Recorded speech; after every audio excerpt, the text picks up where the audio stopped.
Como los cuervos. Jeffrey Archer. Título: Katy, 1947-1950. Capítulo 39.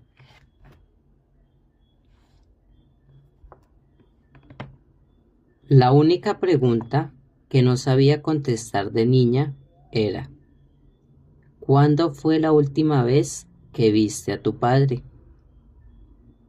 Al contrario que el joven caballero, no sabía la respuesta. De hecho, no tenía ni la menor idea de quién era mi padre, ni mi madre. La gente normal ignoraba cuántas veces al día, al mes o al año se formula esa pregunta. Y si una responde siempre no lo sé, porque ambos murieron antes de que yo pudiera recordarles. Se te dedican miradas de sorpresa o suspicacia. Aún peor, incredulidad. Al final aprendes a levantar una cortina de humo o a cambiar de tema rápidamente. No existen variaciones en esa ecuación y no he desarrollado una vía de escape.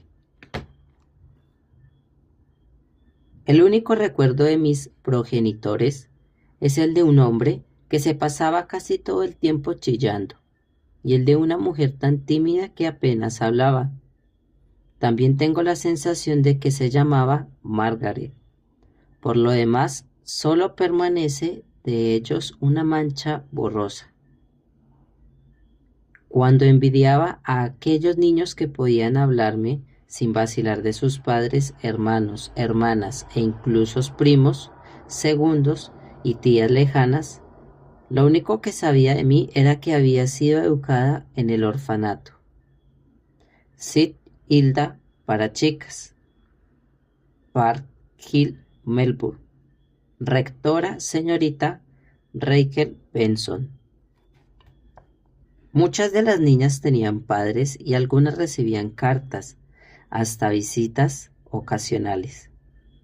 La única visita que yo recuerdo fue la de una señora mayor, de aspecto bastante severo, ataviada con un vestido largo de color negro, guantes de encaje, blancos y hasta los codos, que hablaba con un acento extraño. No tengo ni idea de qué relación nos unía.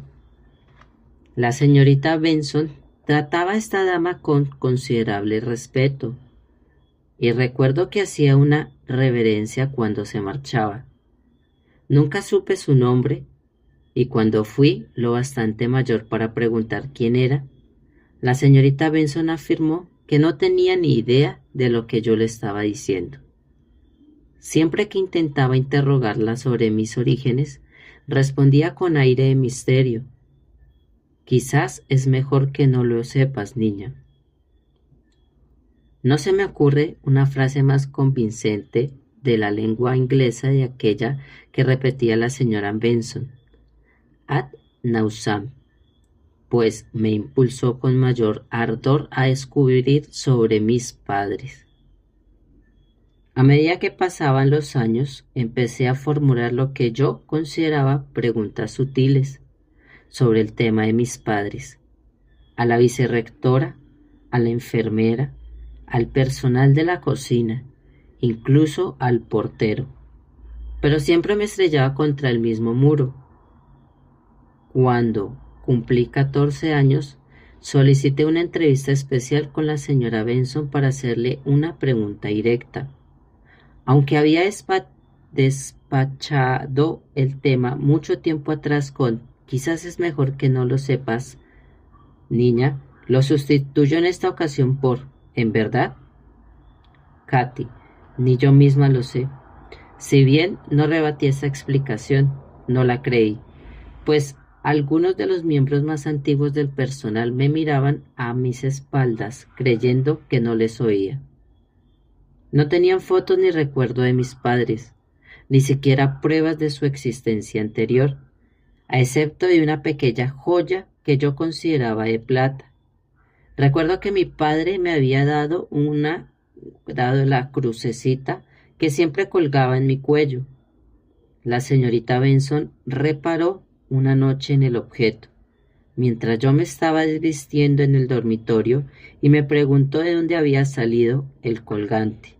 Le contesté que Betsy Compton me lo había cambiado por una docena de canicas, lo cual pareció calmar su curiosidad. No obstante, desde aquel día procuré ocultar mi tesoro a las miradas curiosas. Debo de haber sido uno de esos raros niños que adoran ir al colegio desde el primer día que les abren sus puertas. El aula era una bendita escapatoria de mi prisión y sus carceleros. Cada minuto de día más que pasaba en el colegio era un minuto menos en St. Hilda, y pronto descubrí que, cuanto más trabajaba, más horas me permitían quedarme. Aún lo tuve más fácil cuando a la edad de 11 años conseguí una plaza en la escuela en el Instituto Femenino de la Iglesia de Inglaterra, en Melbourne, donde se realizaban tantas actividades extraacadémicas, desde primera hora de la mañana hasta bien entrada la noche, que St. Hilda se convirtió meramente en el lugar donde dormía y desayunaba. Me dediqué a pintar, lo cual me facilitaba pasar varias horas en el aula de arte, sin supervisión o interferencias excesivas. Al tenis, que gracias a mis esfuerzos me condujo a ganar un puesto en el segundo equipo del instituto, proporcionándome la oportunidad de practicar hasta que oscureciera, y al cricket, para el que carecía de talento, pero como máxima anotadora del equipo no me permitirían abandonar mi puesto hasta que la última bola había entrado, y cada 2 sábados me escapaba en un autobús para jugar con otro colegio. Era una de las escasas niñas que preferirían jugar partidos a las tareas domésticas. A los 16 años empecé sexto y trabajé con más ahínco todavía. Le notificaron a la señorita Benson que me iban a conceder una beca para la Universidad de Melbourne, un acontecimiento iniciático entre las internas de St. Hilda. Siempre que recibían distinción o reprimendas académicas, aunque las últimas fueron disminuyendo de número desde que descubrí el colegio, tenía que presentarme ante la señorita Benson en su estudio, donde me dedicaba unas palabras de aliento o desaprobación según el caso. Después guardaba la hoja de papel en que anotaba estas ocasiones en una carpeta, que luego introducía en el armario situado detrás de su escritorio. Yo siempre observaba con gran atención este ritual. Primero sacaba una llave del cajón superior izquierdo de su escritorio, se acercaba al armario, buscaba mi carpeta en el epígrafe QRS, anotaba mi falta o mérito en la columna correspondiente, cerraba con llave el armario y guardaba de nuevo la llave en el escritorio. Era una rutina invariable. Otra costumbre fija de la señora Benson eran sus vacaciones anuales. Cada septiembre, cuando iba a visitar a su gente de Adelaida. Cuando estalló la guerra, temí que no se ciñera a su hábito, sobre todo después de comunicarlos que todo el mundo debería sacrificarse. La señora Benson no hizo ningún sacrificio y se marchó hacia Adelaida el mismo día de cada verano. A pesar de las restricciones a los viajes y el racionamiento, esperé 5 días hasta estar segura de poder llevar adelante el plan que me había trazado. El 6º día permanecí despierta en la cama hasta después de la 1 de la madrugada, sin mover un músculo, hasta asegurarme de que las 16 chicas del dormitorio se habían dormido. Me levanté, Cogí una linterna del cajón de la chica que dormía a mi lado y me dirigí hacia la escalera. Sí, alguien me descubría en Row. Ya tenía una excusa preparada. Diría que no me sentía bien, y como había entrado muy pocas veces en la enfermería durante los 13 años de estancia en St. Hilda, confiaba en que me creerían.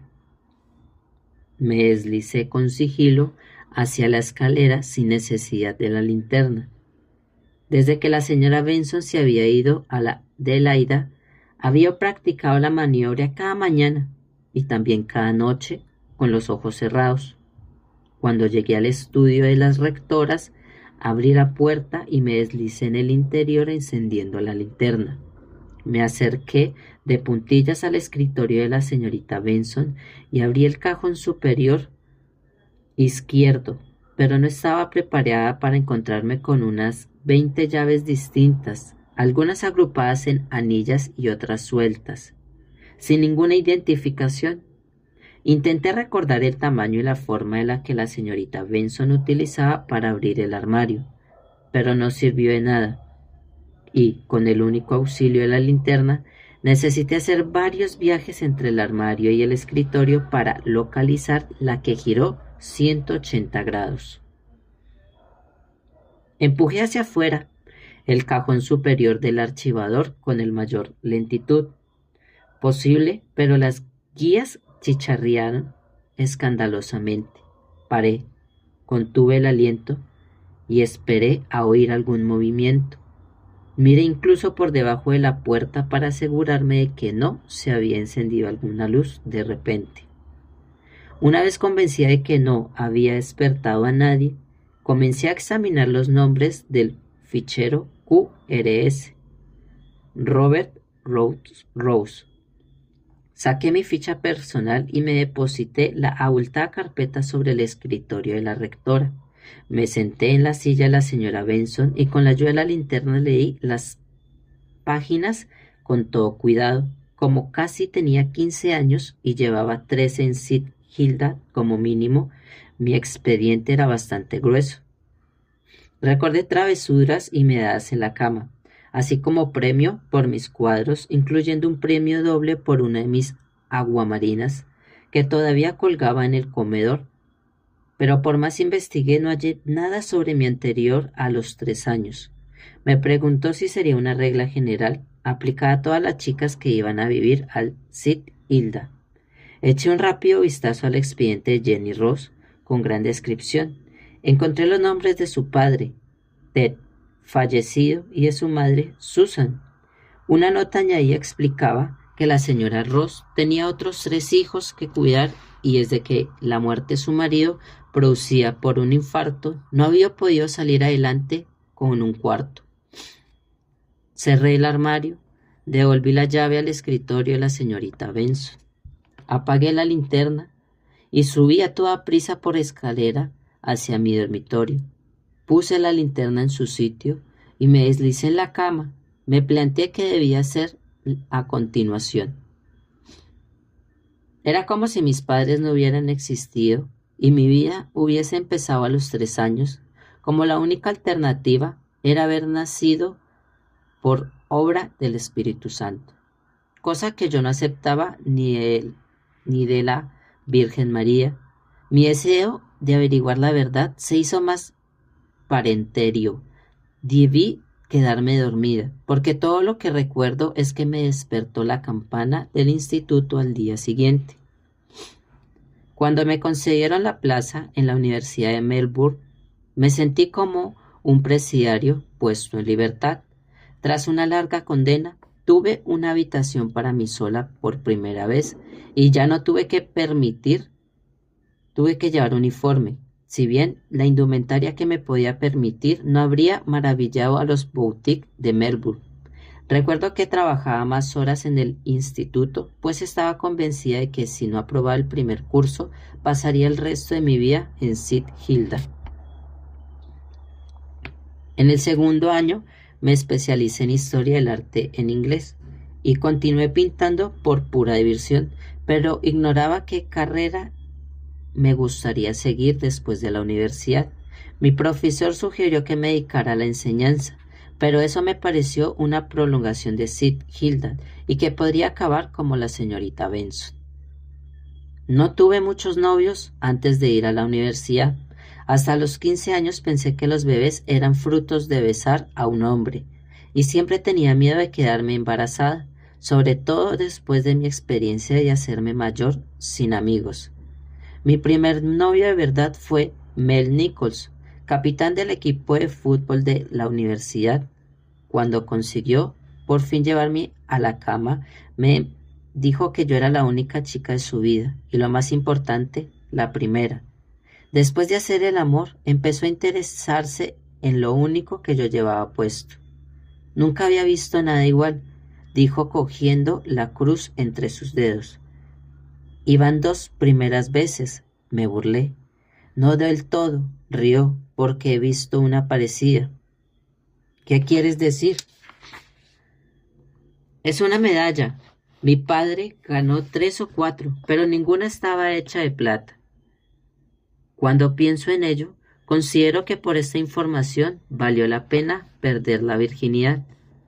En la biblioteca de la Universidad de Melbourne hay una extensa selección de libros que tratan de la Primera Guerra Mundial, abarcando además Galípoli y la campaña del Extremo Oriente, pero sin dar mucha importancia al día de y al El Alamein.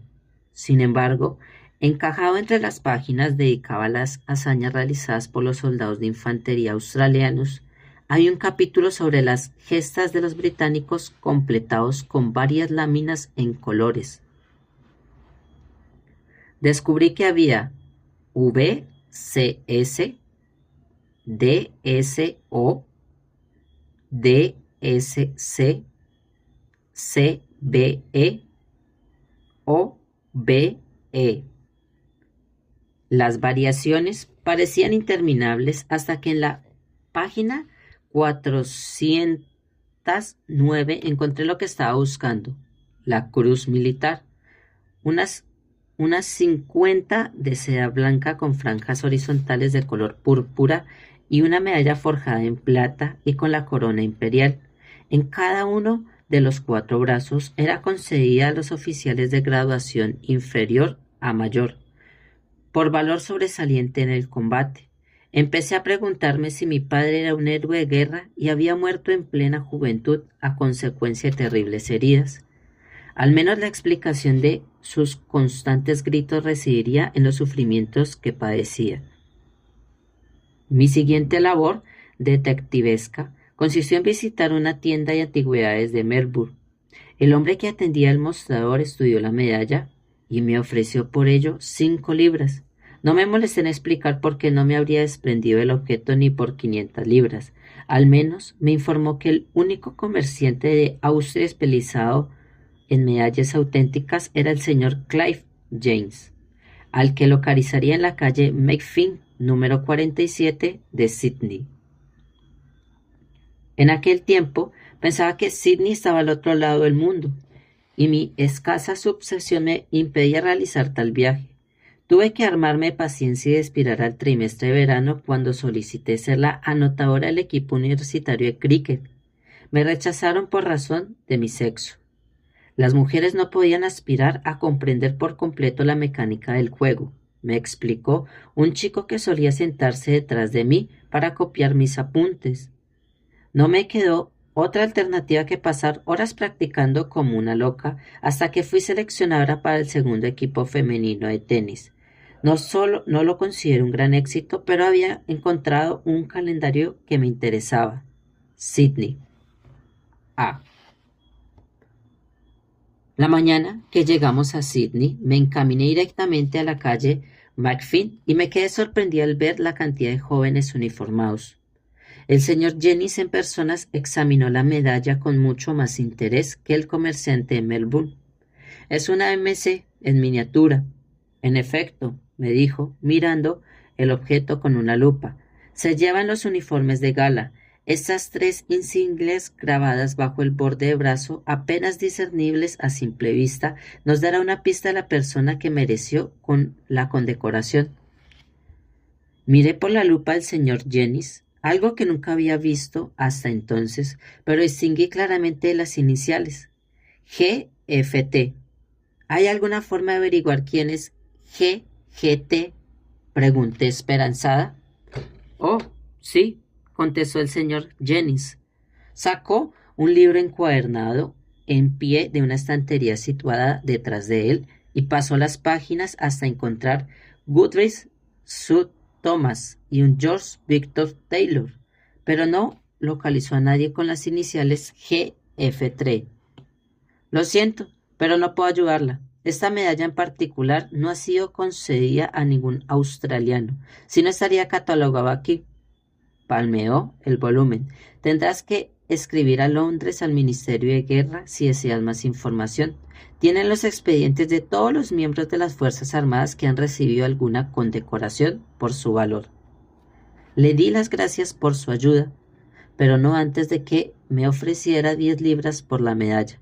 Sonreí y fui a reunirme con el equipo de tenis. Para preparar el partido contra la universidad, perdí por 6-0 y 6-1, incapaz de concentrarme en nada. Aquella temporada no fui seleccionada para el equipo de tenis. Al día siguiente, atendiendo al consejo del señor Jennings, escribí al Ministerio de Guerra. La respuesta tardó en llegar varios meses, cosa que no me sorprendió, porque en 1944 todo el mundo tenía otras cosas en que pensar. Sin embargo, recibí por fin un sobre color amarillo, informando de que el propietario de la medalla podía ser o bien Gran Frank Trumbull del regimiento de Duque de Wellington o Guy Francis Trenham de los Fusileros Reales. ¿Cuál era, pues, mi apellido auténtico, Trump o Trenham?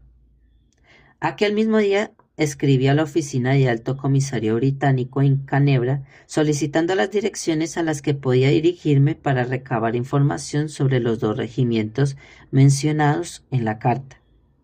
Recibí las respuestas un par de semanas más tarde. A tenor de los nuevos datos, envié 2 cartas más a Inglaterra, una a Halifax y a la otra a Junction en Midlands. Después me resigné a otra larga espera. Cuando ya has empezado 15 años de tu vida en tratar de descubrir tu verdadera identidad, unos cuantos meses más no parecen tan importantes. En cualquier caso, ahora que había empezado mi último curso, tenía mucho trabajo por hacer. El regimiento del Duque de Wellington fue el primero en responder informándome de que el teniente Gran Frank Trumbull había muerto en Passande el 6 de noviembre de 1917. Como yo sabía que había nacido en 1924, descarté al teniente Trumbull. Recé por Guy Francis Trenham. Varias semanas después recibí la respuesta de los fusileros reales, informándome que el capitán Guy Francis Trenham había sido condecorado el 18 de junio de 1918 tras la segunda batalla del Marne. Obtendría más detalles en la biblioteca del Museo del Regimiento en Hounslow, pero tenía que hacerlo en persona, pues carecía de autorización para revelar información por correo de los miembros del regimiento. Inicié otra línea de investigación con resultados nulos. Pasé toda una mañana buscando el apellido Trenham en los registros de nacimiento de Melbourne, cuya oficina se encontraba en la calle Queen. No había ningún Trenham, aunque sí varios Ross, pero ninguno concordaba con mi fecha de nacimiento. Empecé a darme cuenta de que alguien se había tomado mucho trabajo para borrar las huellas de mi origen. Pero, ¿por qué? De pronto, mi único propósito en la vida consistió en ir a Inglaterra, a pesar de que no tenía dinero y la guerra acababa de terminar. Examiné todos los cursos de grados y pregraduado que se ofrecían en mi tutor. Consideró que solo valía la pena solicitar una beca para la Escuela de Arte Slade, que concedía 3 plazas cada año a los estudiantes que residieran en cualquier país de la Commonwealth. Empecé a ser consciente de horas que ni siquiera sabía que existían. Por fin me adjudicaron una plaza en una lista de 6, a falta de una entrevista final en Canberra. Pensé que la entrevista había ido bien, Los examinadores me dijeron que mi trabajo teórico sobre historia del arte era muy meritório. Si bien trabajado práctico, no alcanzaba el mismo nivel. El sobre de Slade llegó un mes después. Lo abrí con nerviosismo y extraje una carta que empezaba: Querida señora Ross, lamentamos comunicarle. La única recompensa a tantos esfuerzos fue superar los exámenes finales con matrícula de honor, pero no me había acercado ni un centímetro más a Inglaterra. Desesprendida, telefoné a alto comisario británico y me pusieron con el agregado de teléfono. Una dama me informó que, dadas mis calificaciones, podía aspirar a varios puestos de enseñante. Añadió que debía firmar un contrato por 3 años y responsabilizarme de los preparativos para el viaje. Una frase exquisita, pues si no podía pagarme el viaje a Sydney, mucho menos al Reino Unido. En cualquier caso, pensé que solo necesitaría un par de meses en Inglaterra para encontrar la pista de Guy Francis Trenkham. La segunda vez que llamé, la misma dama informó de que los únicos trabajos disponibles se conocían como traficantes de esclavos. Eran empleos en hoteles, hospitales u hogares de ancianos. No se recibía prácticamente paga alguna a cambio de pasaje de ida y vuelta.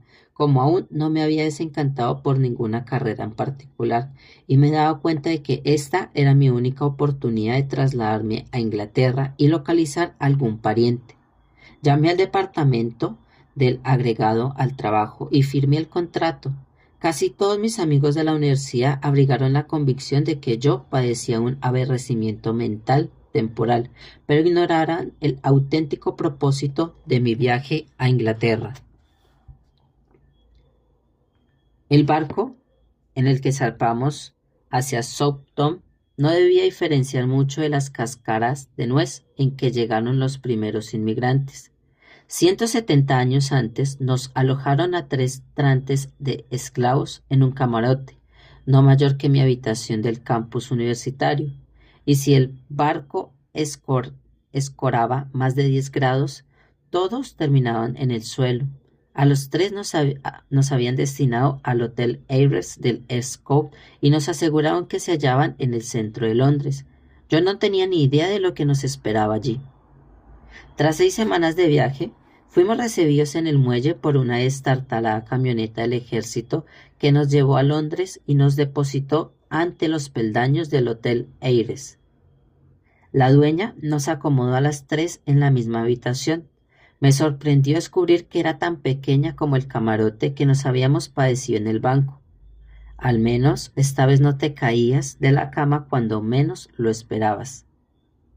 Pasaron 2 semanas antes de que me concedieran un auténtico descanso, y me lo pasé en la oficina de correos de Kensington consultando el listín telefónico de Londres.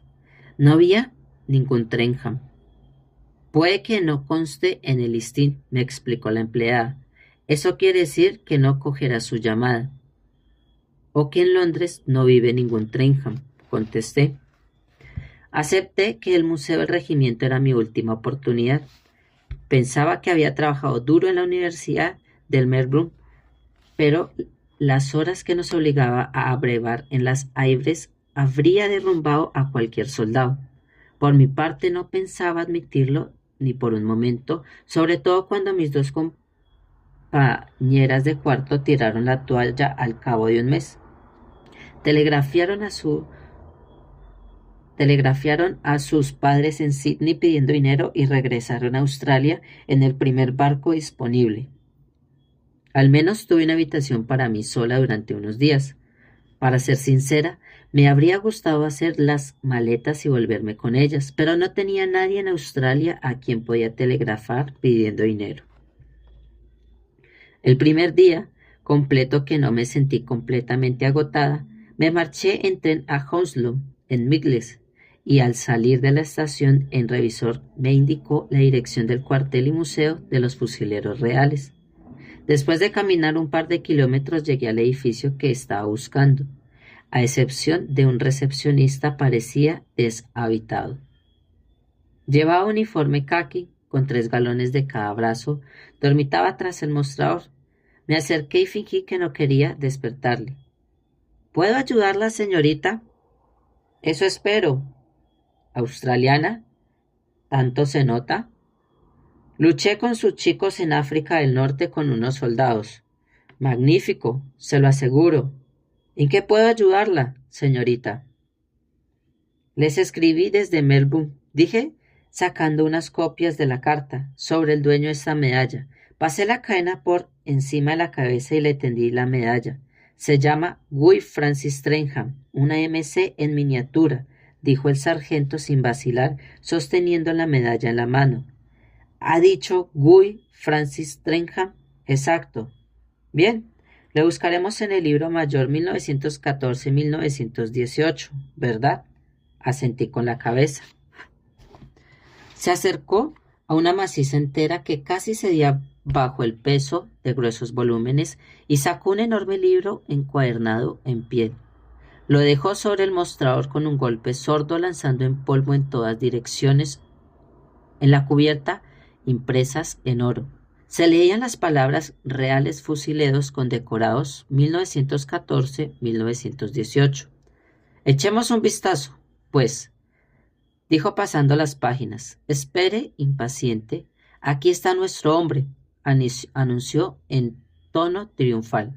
Guy Francis Trenham, capitán. Dio la vuelta al libro para que yo viera el epígrafe. La citación del capitán Trenham ocupaba 22 líneas. Le pregunté si podía copiarlo todo. Por supuesto, señorita, considérese como en su casa. Me dio una hoja grande de papel rayado y un lápiz despuntado del ejército. Empecé a escribir. La mañana del 18 de julio de 1918, el capitán Guy Trenham, del tercer batallón de los fusileros reales, condujo a una compañía de hombres desde las trincheras aliadas a las líneas enemigas, matando a varios soldados alemanes antes de alcanzar sus trincheras, donde eliminó a una unidad enemiga por sí solo. El capitán Trenham siguió en persecución de otros 3 soldados alemanes y, pese a quedarse sin munición, logró matar a 2 de ellos antes de atrapar a un capitán en el bosque cercano.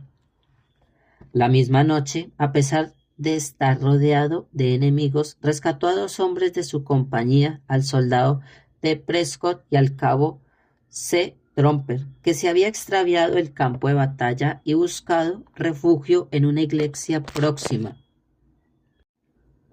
Cuando cayó la noche, les condujo de vuelta por terreno descubierto, mientras el enemigo disparaba intermitentemente en su dirección.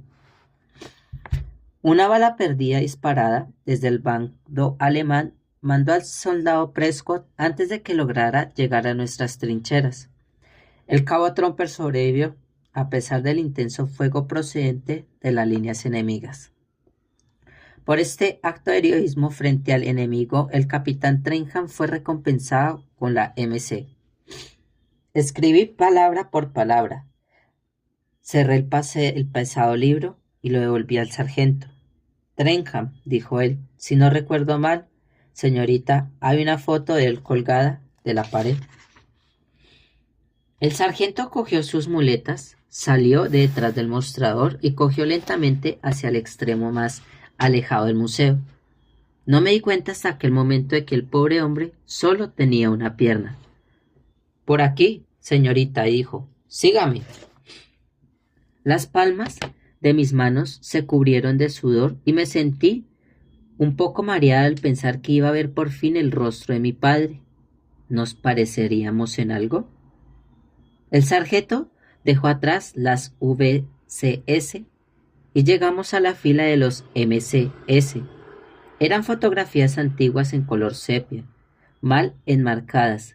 Las recorrió con el dedo. Steve Thomas Tubb. Qué raro. Juraría que la foto estaba aquí. Bien, que me cuelguen. Debió perderse cuando nos trasladamos desde la torre. ¿Podría estar su foto en otra parte? No, sin que yo lo supiera, señorita. Tendría que habérmelo imaginado, pero juraría que había visto su foto en el museo cuando estaba en la torre. Bien, que me cuelguen, repitió. Le pregunté si podía proporcionarme más detalles sobre el capitán Trencham y si había sabido lo que había sido de él después de 1918. Volvió al mostrador y buscó su nombre en la guía del regimiento. Entró en el servicio activo en 1915, ascendió a teniente primero en 1916, capitán en 1917, India 1920-1922, abandonó el ejército en 1922. No se sabe nada de él desde entonces, señorita. ¿Podría seguir vivo, pues? Desde luego, señorita, tendría unos 50 años, 55 como máximo. Le di las gracias y me marché a toda prisa, consciente de que había pasado mucho tiempo en el museo y temerosa de perder el tren de vuelta a Londres. Mi turno empezaba a las 5. Me senté en el tren y contemplé por la ventanilla la campiña inglesa. Me complació pensar que mi padre había sido un héroe de la Primera Guerra Mundial, pero no conseguía adivinar por qué la señorita Benson se negaba a contarme nada sobre él. ¿Por qué había ido a Australia? Se había cambiado el apellido por el de Ross. Presentí que debería volver a Melbourne para averiguar qué le había ocurrido exactamente a Guy Francis Trencham. De haber tenido dinero para pagarme el pasaje, habría partido aquella misma noche, pero acepté la realidad de que debería trabajar otros 9 meses en el hotel antes de que me adelantaran el dinero necesario para pagarme el billete de vuelta a casa. Resolví cumplir mi sentencia en 1947. Londres era una ciudad excitante para una chica de 23 años. Y pese al duro trabajo, habían muchas compensaciones. Siempre que tenía tiempo libre, visitaba una galería de arte, un museo o iba al cine con una chica del hotel. En un par de ocasiones fui a bailar a Hammersmith Palace con un grupo de amigas. Una noche, cuando mi contrato con Ace estaba a punto de expirar, recuerdo que un tipo de la RAF, bastante atractivo, me preguntó si quería bailar con él. A los pocos momentos de empezar, intentó besarme. Cuando le aparté, se enardeció aún más y tan solo una fuerte patada en el tobillo, seguida de una breve carrerilla por la pista de baile, hizo posible que me escapara. Minutos después me encontré en la acera y me dirigí de vuelta al hotel. Pasé por Chelsea en dirección al Earl's Court y me detuve de vez en cuando a admirar los artículos inasequibles que se exhibían en todos los escaparates. Me fijé especialmente en un chal largo de seda azul que cubría los hombros de un elegante y esbelto maniquí. Dejé mirar tiendas un momento y reparé el letrero situado sobre la puerta, Trompers. El nombre me sonó familiar, pero no supe por qué. Regresé sin prisas hasta el hotel, pero el único tromper que recordaba era el legendario jugador australiano de cricket muerto antes de que yo naciera. Después, en plena noche, me acordé de Tromper C.